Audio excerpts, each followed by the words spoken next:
The historical role of one of Jakarta's long-forgotten rivers is once again in the spotlight through a newly released short documentary.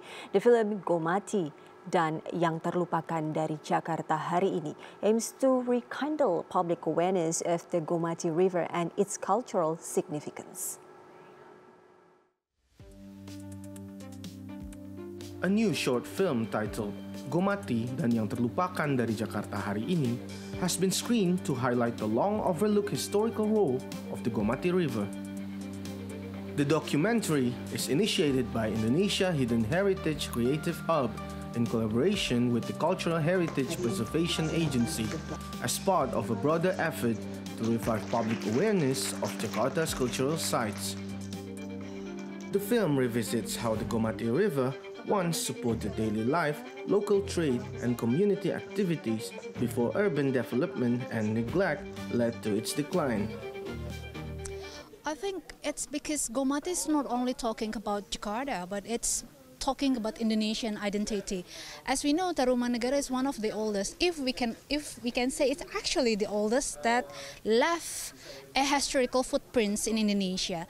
And Gomati River is we can say as an examples of a earlier hydro-engineering technology in terms of irrigation and also the city welfares.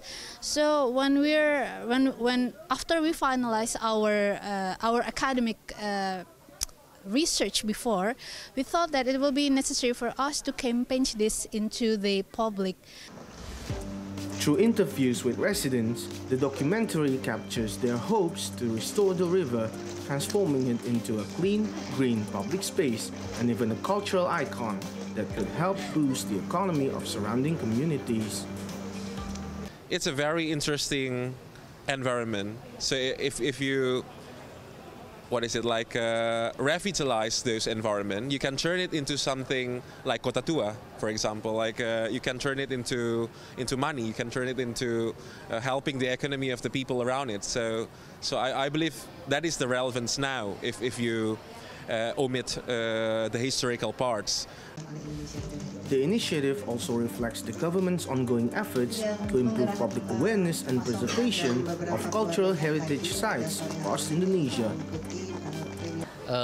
Kami itu menggalang beberapa komunitas yang kami libatkan dalam fasilitasi kami. Jadi kami punya program yang namanya fasilitasi kemajuan kebudayaan. Di situ kami menggandeng beberapa orang-orang pegiat budaya dan harapannya adalah supaya giat-giat kebudayaan itu makin besar impact-nya dan efeknya buat masyarakat. Authorities say revitalizing historical locations like Gomati River is crucial not only for conservation, but also for strengthening cultural education and community-based development. The film is expected to spark wider discussions on urban heritage preservation and the future of Jakarta's historical landscapes.